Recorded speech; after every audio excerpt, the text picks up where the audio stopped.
Doctor ortho Ayurvedic oil and capsule. अब दर्द भी घुटने टेकेगा। पीएम मोदी का आज बंगाल और असम दौरा। एनएच एयरपोर्ट टर्मिनल खाद कारखाने की देंगे सौगात। सीएम ममता पर बोलेंगे हमला।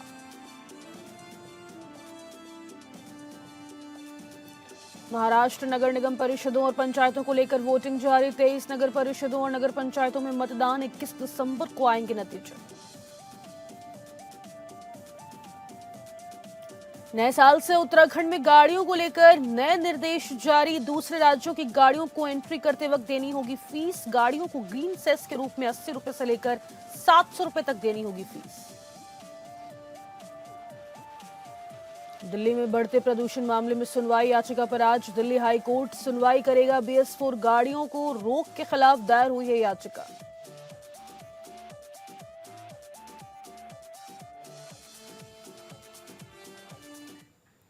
नमस्कार, गुड मॉर्निंग। आप देख रहे हैं एपीएन न्यूज। आपके साथ मैं हूं सदफ फातिमा। बुलेटिन की शुरुआत करेंगे बड़ी खबर के साथ। आपको बता दें, प्रधानमंत्री नरेंद्र मोदी का आज असम और बंगाल दौरा रहने वाला है। बंगाल और असम के 2 दिवसीय दौरे पर पीएम मोदी आज जाने वाले हैं। एनएच एयरपोर्ट टर्मिनल खाद कारखाने की सौगात देंगे। सीएम ममता बनर्जी पर भी आज हमला बोलने वाले हैं। प्रधानमंत्री नरेंद्र मोदी 20 और 21 दिसंबर को पश्चिम बंगाल और असम के दौरे पर रहेंगे। इस दौरान वे नेशनल हाईवे, एयरपोर्ट और फर्टिलाइजर फैक्ट्री प्रोजेक्ट से जुड़े कई अहम कार्यक्रमों में हिस्सा लेंगे और जनसभाओं को संबोधित करेंगे। प्रधानमंत्री 20 दिसंबर को पश्चिम बंगाल के नदिया जिले के रानाघाट पहुंचेंगे। वे यहां 3,200 करोड़ रुपए की लागत वाली 2 राष्ट्रीय राजमार्ग परियोजनाओं का उद्घाटन और शिलान्यास करेंगे। इनमें नदिया जिले में NH 34 के 12 जागुली कृष्णनगर सेक्शन के 66.7 किलोमीटर लंबे 4 लेन मार्ग का उद्घाटन और उत्तर 24 परगना जिले में बारसात बाराजकुली सेक्शन के 17.6 किलोमीटर लंबे 4 लेन मार्ग का शिलान्यास शामिल है। ये परियोजनाएं कोलकाता और सिलीगुड़ी के बीच एक महत्वपूर्ण संपर्क मार्ग के रूप में काम करेंगी।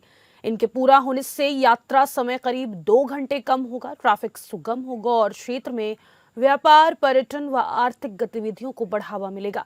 इस मौके पर प्रधानमंत्री नरेंद्र मोदी एक जनसभा को संबोधित करेंगे। उनके साथ केंद्रीय सड़क परिवहन और राजमार्ग मंत्री नितिन गडकरी भी मौजूद रहेंगे।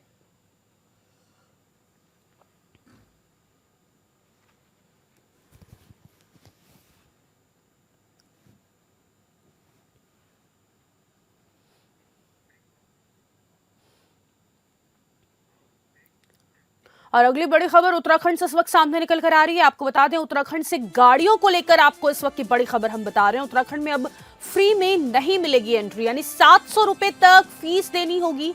नए साल से उत्तराखंड में बाहर के राज्यों से आने वाली गाड़ियों को ग्रीन सेस देना होगा, यानी दूसरे राज्यों की गाड़ियों को उत्तराखंड में एंट्री करते वक्त एक तरह की फीस देनी होगी। ये फीस गाड़ियों की कैटेगरी के हिसाब से ली जाएगी, जो 80 रुपए से लेकर 700 रुपए तक तय किया गया है। इस योजना को जल्द से जल्द लागू करने के निर्देश दिए गए हैं। अब इस ग्रीन सेस योजना को 1 जनवरी 2025 से लागू करने की तैयारी की जा रही है। मुख्यमंत्री पुष्कर सिंह धामी ने नाराजगी जताई कि 2 साल से ग्रीन सेस योजना को आगे क्यों नहीं बढ़ाया गया। सचिवालय में 2025-26 की राजस्व समीक्षा बैठक रेवेन्यू रिव्यू मीटिंग के दौरान मुख्यमंत्री ने कहा कि ग्रीन सेस फरवरी 2024 में लागू करने की घोषणा हुई थी और दरों में संशोधन भी किया गया, लेकिन अभी तक इस योजना को लागू नहीं किया गया। इस राज्य को करीब 100 करोड़ रुपए के राजस्व नुकसान का अनुमान है।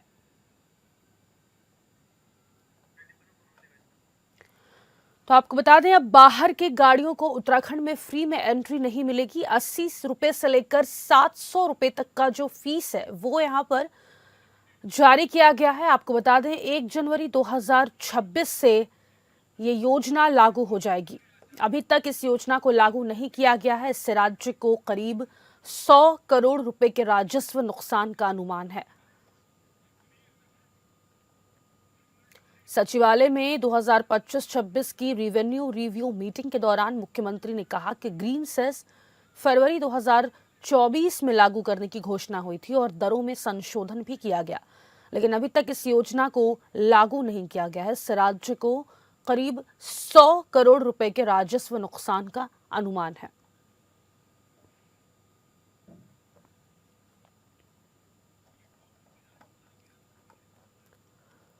तो आपको बता दें, मुख्यमंत्री पुष्कर सिंह धामी ने योजना लागू नहीं होने पर नाराजगी भी जताई।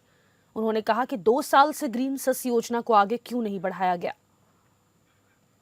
ये फीस गाड़ियों की कैटेगरी के हिसाब से ली जाएगी, जो 80 रुपए से लेकर 700 रुपए तक तय किया गया है। इस योजना को जल्द से जल्द लागू करने के निर्देश दिए गए हैं। अब इस ग्रीन सस योजना को 1 जनवरी 2026 से लागू करने की तैयारी की जा रही है।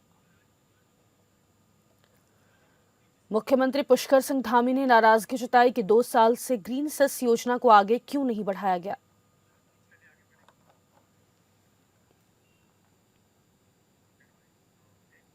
और अगली बड़ी खबर महाराष्ट्र से इस वक्त सामने निकल कर आ रही है। आपको बता दें, नगर निगम चुनाव को लेकर इस वक्त की बड़ी खबर, निगम परिषदों और पंचायतों को लेकर वोटिंग जारी है। 23 नगर परिषदों और नगर पंचायतों में मतदान किए जा रहे हैं। 21 दिसंबर को नतीजे आएंगे। महाराष्ट्र राज्य में 23 नगर परिषदों और नगर पंचायतों के लिए मतदान जारी है। 21 दिसंबर को नतीजे घोषित किए जाएंगे। राज्य में स्थानीय निकाय चुनाव को लेकर एक अहम अपडेट सामने आया है। महाराष्ट्र की 23 नगर परिषदों और नगर पंचायतों के लिए जिन चुनाव को कुछ कारणों से आगे बढ़ा दिया गया था, चुनाव आयोग और जिला प्रशासन ने मतदान को शांतिपूर्ण ढंग से संपन्न कराने के लिए सभी तैयारियां पूरी कर ली है। महाराष्ट्र की राजनीति में विधानसभा चुनाव के बाद अब स्थानीय निकायों का रन सज चुका है। राज्य की 23 नगर परिषदों और नगर पंचायतों में अध्यक्ष व सदस्य पदों के लिए सुबह 7:30 बजे से मतदान शुरू हो गया है। यह चुनाव न केवल स्थानीय विकास बल्कि राज्य के बड़े राजनीतिक गठबंधनों की जमीनी पकड़ को भी परखने वाला है। राज्य निर्वाचन आयोग के अनुसार मतदान प्रक्रिया शाम 5:30 बजे तक जारी रहेगी। इस चरण में अध्यक्ष पदों के साथ साथ विभिन्न निकायों में खाली पड़े 143 सदस्य पदों के लिए भी वोट डाले जा रहे हैं। मतदान केंद्रों पर सुबह से ही मतदाताओं की लंबी कतारें देखी जा रही हैं, जो स्थानीय प्रशासन चुनने के लिए उत्साहित हैं।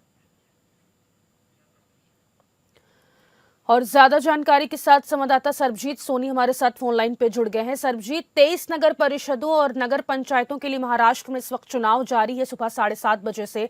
किन मुद्दों पर आज ज्यादा से ज्यादा मतदान डाले जा रहे हैं? जिस तरह से इसके पहले जो चुनाव हुआ था 2 दिसंबर का टाइमिंग दिया गया था, जिसको हाईकोर्ट में रिप्रेजेंटेशन किया गया, जिसमें जो तारीख है वो आगे बढ़ गई थी। अब आज जो है 7 बजे से चुनाव जो अपना वोटिंग की जो प्रक्रिया है 23 नगर चुनाव के लिए जो शुरुआत हो चुकी है। सुबह से ही लोग अपने वोटिंग जो है कर रहे हैं। वोटिंग के लिए पूरी तरह से सुरक्षा की गई है।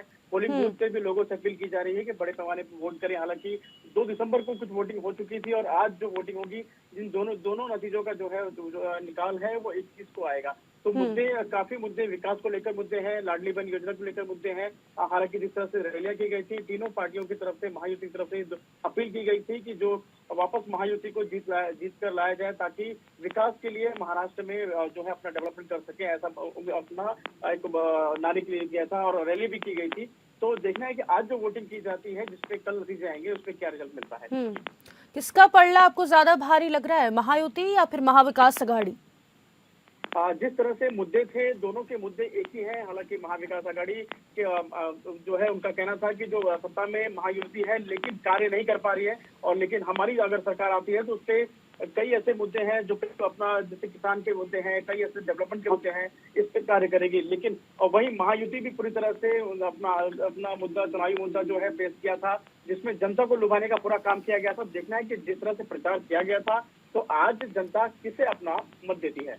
मतदान केंद्रों पर सुरक्षा व्यवस्था कैसी है सरबजीत? जिस तरह से 23 जो है वहाँ पे मतदान के जो है वहाँ पे चुनाव किए जा रहे हैं, मतदान की पुलिस जो तैनात की गई है ताकि ईवीएम से कुछ छेड़छाड़ ना हो सके। हालांकि इसके पहले चुनाव के वोटिंग के कुछ दिन पहले ही ईवीएम से छेड़छाड़ करने की बात कही जा रही थी, जिसको लेकर जो है चुनाव विभाग के अधिकारी है वो लगातार वहाँ पे तैनात है, पुलिस विभाग तैनात है, जो है वहाँ पे ईवीएम पूरी तरह से वर्किंग हो, इस पर भी नजर रखी जा रही है। और SRPF की जो फोर्सेज है वो भी तैनात की गई है, ताकि जो है कुछ अनहोनी ना हो। ठीक है, बहुत शुक्रिया आपको तमाम जानकारी साझा करने के लिए। तो आपको बता दें, महाराष्ट्र में इस वक्त सुबह 7:30 बजे से 23 नगर निकाय परिषदों और चुनाव में लगातार मतदान जारी है, जो कि शाम 5:30 बजे तक चलेगा। आगे बढ़ेंगे, जहां पर दिल्ली से इस वक्त की बड़ी खबर है। बढ़ते प्रदूषण मामले में सुनवाई होनी है। याचिका पर आज दिल्ली हाई कोर्ट सुनवाई करेगा। BS4 गाड़ियों को रोक के खिलाफ दायर ये याचिका हुई है। दिल्ली में बढ़ते प्रदूषण को लेकर दिल्ली सरकार द्वारा जारी किए गए नोटिफिकेशन को चुनौती देने वाली याचिका पर आज दिल्ली हाई कोर्ट सुनवाई करेगा। दिल्ली सरकार ने अपने नोटिफिकेशन में BS6 को छोड़कर बाकी सभी पेट्रोल डीजल गाड़ियों पर रोक लगा दी है, जबकि याचिकाकर्ता का कहना है कि BS4 गाड़ियां 2010 से 2020 तक बेचने की इजाजत थी और उसने 2020 में गाड़ी खरीदी थी, इसलिए महज 5 साल पुरानी गाड़ी को कैसे रोका जा सकता है। वहीं याचिकाकर्ता का यह भी कहना है कि हाल ही में सुप्रीम कोर्ट ने BS4 गाड़ियों के संचालन की इजाजत दी है।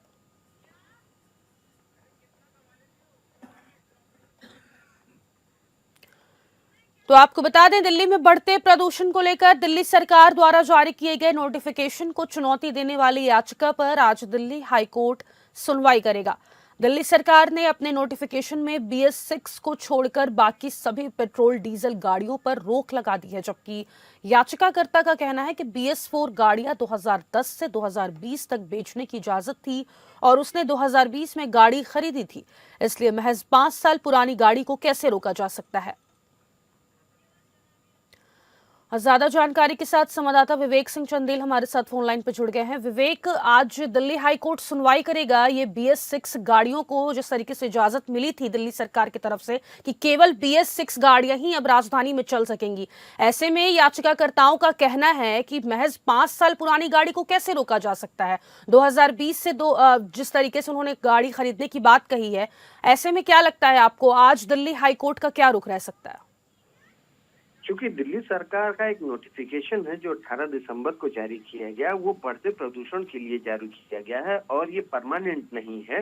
ये अगले आदेश तक रहेगा कि जब तक क्रैप 4 की जो कंडीशंस है वो प्रभावी रहेंगी तब तक ये नियम लागू रहेगा, जिसके मुताबिक दिल्ली सरकार ने कहा है कि BS6 से पुराने जो वाहन प्रतिबंधित होंगे वो प्रतिबंध रहेंगे, यानी कि दिल्ली में उनकी एंट्री नहीं हो पाएगी, चाहे वो डीजल हो या पेट्रोल हो। उसमें BS4 और BS3 भी शामिल हैं और अगर वो दिल्ली में आते हैं तो उनको सीज किया जा सकता है। इसके अलावा दिल्ली हाई कोर्ट ने माफ कीजिएगा दिल्ली सरकार ने अपने नोटिफिकेशन में कहा है कि उन्हीं वाहनों को तेल दिया जाएगा जिसमें जो पोल्यूशन अंडर कंट्रोल का सर्टिफिकेट होगा और BS6 के अलावा CNG के जो वाहन होंगे, इलेक्ट्रिक वाहन होंगे, उनका प्रवेश दिल्ली में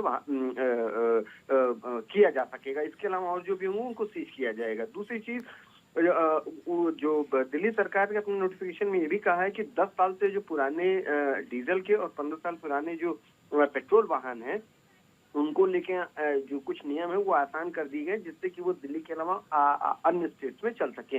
अब जो याचिका करते हैं उनकी दलील ये है कि चूंकि अभी बृहस्पतिवार को ही सुप्रीम कोर्ट ने एक मामले की सुनवाई के दौरान ये कहा था कि जो BS4 की जो नई गाड़ियां हैं उनका संचालन किया जा सकता है, उसी आधार पर याचिका हाईकोर्ट में दाखिल की और ये कहा गया कि चूंकि BS4 गाड़ियों की बिक्री की इजाजत 2010 से 20 तक दी गई थी सुप्रीम कोर्ट के द्वारा और कहा गया था कि 2020 के बाद ये गाड़ियां नहीं बिकेंगी।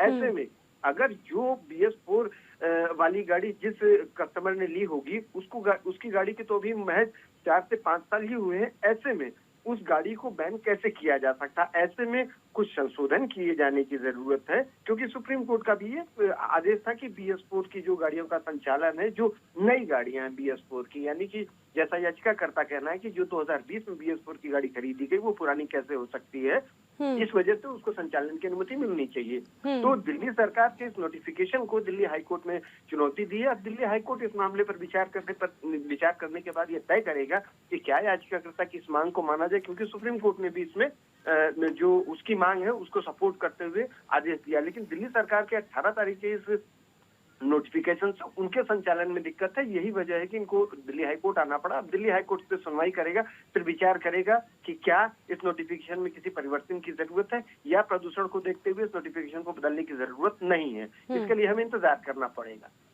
ठीक है, बहुत शुक्रिया आपका तमाम जानकारी साझा करने के लिए। जहां पर सीरिया में अमेरिका की बड़ी कार्रवाई हुई है। आपको बता दें, आतंकी अड्डों पर अमेरिकी वार, ट्रंप के आदेश पर 70 ठिकानों पर हवाई हमले किए गए हैं। सीरिया में इस्लामिक स्टेट IS के खिलाफ अमेरिका ने बड़ा सैन्य अभियान शुरू किया है। अमेरिकी सैनिकों और एक अमेरिकी दुभाषिए की मौत के बाद ट्रंप प्रशासन ने बदले की कार्रवाई करते हुए सीरिया में IS ठिकानों पर व्यापक हवाई हमले किए। अमेरिका ने साफ शब्दों में कहा है कि यह कोई युद्ध की शुरुआत नहीं बल्कि अपने नागरिकों की हत्या का जवाब है। वहीं अमेरिकी रक्षा मंत्री ने भी कहा कि यह युद्ध की शुरुआत नहीं, हमारा बदला है। लगभग एक हफ्ते पहले सीरिया के रेगिस्तानी इलाके में हुए घातक हमले में 2 अमेरिकी सैनिक और 1 अमेरिकी नागरिक दुभाषिया मारे गए थे। इस हमले के लिए अमेरिकी राष्ट्रपति ट्रंप ने सीधे तौर पर इस्लामिक स्टेट को जिम्मेदार ठहराया था। इसके बाद ट्रंप ने बेहद सख्त कार्रवाई का ऐलान किया था। उसी कड़ी में अमेरिकी सेना ने सीरिया के मध्य हिस्सों में आईएस के ठिकानों और हथियार भंडारों को निशाना बनाया। अमेरिकी अधिकारियों के अनुसार यह हमला बड़े पैमाने पर किया गया। सीरिया के अलग अलग इलाकों में आईएस के 70 ठिकानों को निशाना बनाया गया। इन ठिकानों में आईएस का बुनियादी ढांचा, हथियार भंडारण केंद्र और ऑपरेशन से जुड़े ठिकाने शामिल थे। अधिकारियों ने संकेत दिया है कि आने वाले दिनों में और हमले भी हो सकते हैं।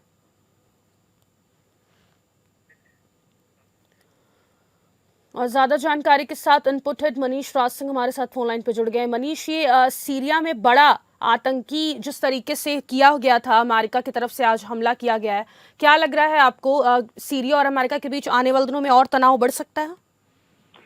देखिए, आपको याद होगा कि जब राष्ट्रपति ट्रंप ने सत्ता संभाली थी तो सीरिया ने उनसे दोस्ताना संबंध करने की कोशिश की थी और वह अपने कोशिशों में कामयाब भी हुआ था। अमेरिका और राष्ट्रपति ट्रंप के बाद सीरिया के साथ अमेरिका और सीरिया के दोस्ताना संबंधों में एक तरह से नई गर्माहट आई थी। लेकिन पिछले हफ्ते एक रेगिस्तानी इलाके में एक ब्लास्ट के दौरान एक अमेरिकी नागरिक और एक अमेरिकी दुभाषिया के मारे जाने के बाद से राष्ट्रपति ट्रंप ने सीरिया में काम कर रहे हैं आईएस ग्रुप पर निशाना साधा था और ये कहा था कि यह इसका बदला लिया जाएगा, यह आतंकवादी हमला है और उसके लिए उन्होंने इस्लामिक स्टेट को जिम्मेदार ठहराया था। और उसी वक्त यह लगने लगा था कि अमेरिका कुछ न कुछ सीरिया में इस्लामिक स्टेट के खिलाफ कुछ बड़ा सैन्य अभियान करेगा। तो इसको देखते हुए पिछले दिन अमेरिका ने आतंक के अड्डों पर के 70 ठिकानों पर हवाई हमले किए हैं। हालांकि अमेरिका ने यह स्पष्ट किया है कि यह एक युद्ध नहीं है, यह सीरिया से आईएस को खत्म करने की एक शुरुआत है और आगे भी इस तरह के हमले किए जा सकते हैं। इस तरह से अमेरिका ने अपने तरफ से ये संकेत दिया है कि अमेरिका और सीरिया के जो संबंध हैं वो अपनी जगह पे यथावत हैं, लेकिन इस्लामिक स्टेट को सीरिया में काम करने को लेकर के अमेरिका बर्दाश्त नहीं करेगा। मनीष, इन हमलों में आईएस को कितना बड़ा नुकसान हुआ है, इसकी कोई आधिकारिक पुष्टि की गई है क्या? अभी अमेरिकी अधिकारियों के अनुसार यह हमला जो है बड़े पैमानों पर किया गया था और अलग अलग इलाकों में इस्लामिक स्टेट के 70 ठिकानों को निशाना बनाया गया था। अमेरिका को उम्मीद है कि इन ठिकानों में आईएस का बुनियादी ढांचा, हथियार भंडारण केंद्र और ऑपरेशन से जुड़े ठिकाने तो नष्ट हुए ही हैं कि आईएस इस्लामिक स्टेट के कई आतंकवादी भी इस हमले में मारे गए हैं। ठीक है, बहुत शुक्रिया आपको तमाम जानकारी साझा करने के लिए।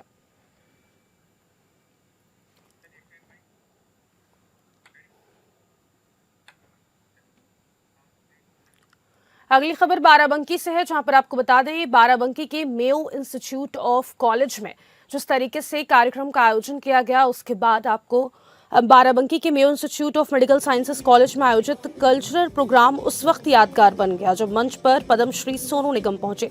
जैसे ही उन्होंने माइक संभाला, पूरा कैंपस तालियों और उत्साह से गूंज उठा। सुरों के इस महफिल में सोनू निगम ने एक से बढ़कर एक गीत गाकर कार्यक्रम में जान डाल दी। सोनू निगम ने मंच से इश्क में है सारी खुशियां, इश्क में बर्बादी और तुमसे मिलकर है जो दिल का हाल क्या करे जैसे भावनात्मक गीतों से माहौल को रोमांटिक रंग में रंग दिया। इसके बाद उन्होंने जब जीने के 4 दिन बाकी हैं बेकार दिन गाया तो छात्र छात्राओं का उत्साह चरम पर पहुंच गया और पूरा परिसर झूमता नजर आया। कार्यक्रम के दौरान कॉलेज परिसर संगीत समारोह में तब्दील हो गया। छात्र छात्राएं ही नहीं बल्कि कार्यक्रम की सुरक्षा में तैनात पुलिसकर्मी और स्टाफ भी मोबाइल फोन से सोनू निगम की परफॉर्मेंस रिकॉर्ड करते दिखे। हर गीत पर तालियों की गूंज और दर्शकों की फरमाइशें माहौल को और खास बनाती रही। सोनू निगम ने बीच बीच में दर्शकों से संवाद भी किया। उनकी आवाज की मिठास और मंच पर सहज अंदाज ने दर्शकों को बांधे रखा। कार्यक्रम देर रात तक चलता रहा और हर उम्र के लोगों ने संगीत के इस शाम का भरपूर आनंद लिया।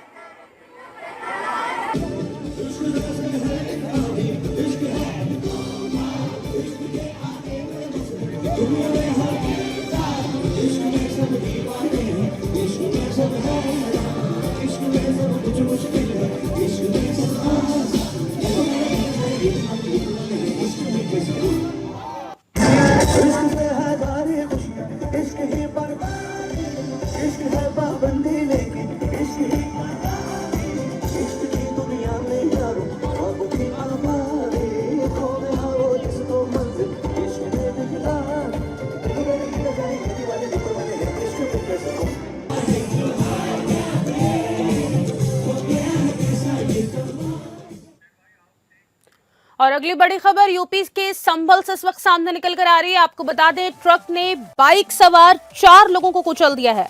कोहरे के कारण ट्रक ने बाइक सवार को कुचला। हादसे में महिला समेत 4 लोगों की मौत बताई जा रही है। जनपद संभल की बहजोई कोतवाली क्षेत्र में घने कोहरे और तेज रफ्तार का कहर देखने को मिला, जहां ट्रक ने एक मोटरसाइकिल पर सवार 4 लोगों को रौंद दिया।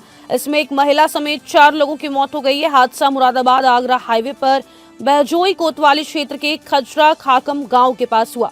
कोहरे की चादर में लिपटी सड़क पर तेज रफ्तार आयशर कंटेनर ट्रक ने एक बाइक पर सवार 4 लोगों को रौंद दिया। इस टक्कर में महिला समेत 4 की मौके पर ही मौत हो गई। बताया जा रहा है कि चारों लोग बहजोई से अपने गांव कमालपुर लौट रहे थे। सड़क पर घने कोहरे के कारण कुछ भी साफ नजर नहीं आ रहा था। इसी दौरान तेज रफ्तार आयशर कंटेनर ट्रक अनियंत्रित होकर बाइक से टकरा गया। इसके बाद ट्रक सड़क किनारे पेड़ से जा टकराया। टक्कर इतनी जबरदस्त थी कि बाइक के परखच्चे उड़ गए और चारों सवार सड़क पर दूर जा गिरे। हादसे की सूचना मिलते ही पुलिस मौके पर पहुंची और सभी घायलों को लेकर बहजोई सीएचसी पहुंची, जहां डॉक्टर ने चारों को मृत घोषित कर दिया।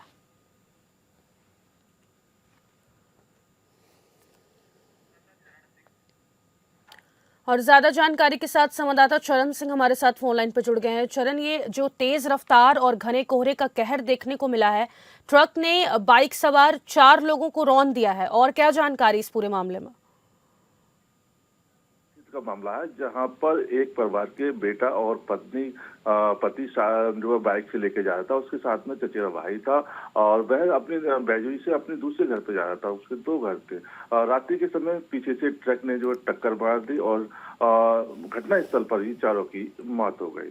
साथ ही जो ट्रैक्टर था, वो ट्रक था जो अनियंत्रित होकर जो है पेड़ से टकरा गया और पुलिस को जब पता चला, पुलिस मौके पर पहुंची और उनको जो उसके ड्राइवर और वो जो हेल्पर था उसको उसकी खिड़की वगैरह को तोड़ के तब उसको निकाला गया। कहीं ना कहीं कोहरा इतना रात तेज था कि पास का नहीं दिखा जाता और लगातार जो देखा जा रहा है कि जो सड़क के नियम है या यातायात के नियम है उनका लोग पालन नहीं करते, हेलमेट नहीं लगाते। साथ ही एक बाइक पर 4 लोग जा रहे थे, तो कहीं ना मोड़ने की दिशा में कहीं जो मोड़ना आएगा कर रहा, तो इस तरह से कहीं ना कहीं जो है यातायात के लोग धज्जियां उड़ाते हैं। कोहरे में जो है लाइटों का जो प्रबंध नहीं करते सही, जैसे बाइकों में लाइट है या फिर ट्रक में लाइट है, तो इससे कहीं ना कहीं जो कोहरे का जो कहर देखने को मिला है, तो उसमें जो 4 लोगों की मौत हो गई। साथ ही कंडक्टर और जो ट्रक का कंडक्टर और जो हेल्पर था वो गंभीर रूप से घायल हो गया और जब उनको जो घायलों को सीएचसी भेजोई लाया गया और साथ ही डॉक्टर ने उन्हें मृत घोषित कर दिया। अब देखना ये होगा कि लगातार यातायात पुलिस जो है जिला प्रशासन यातायात के नियमों का जागरूक करती है, लेकिन असलियत में जागरूक नहीं करती। वो कहीं ना कहीं अपनी जेब भरने पर लगी हुई है। चालान के नाम पर उगाही करती रहती है और अगर वास्तव में चालान किए जाए तो ये जो स्थिति आज देखने को मिलती है, यातायात जो हाईवे पर जो एक्सीडेंट देखने को मिलते हैं, कहीं ना कहीं इसमें पुलिस भी या जिला प्रशासन भी जिम्मेदार है। जी ठीक है, बहुत शुक्रिया आपको तमाम जानकारी साझा करने के लिए। तो आपको बता दें, संभल में 4 लोगों को ट्रक ने रौंद दिया है, जिनकी मौके पर ही मौत हो गई। इसी के साथ फिलहाल के लिए इस बुलेटिन में बस इतना ही। मुझे दीजिए इजाजत। नमस्कार।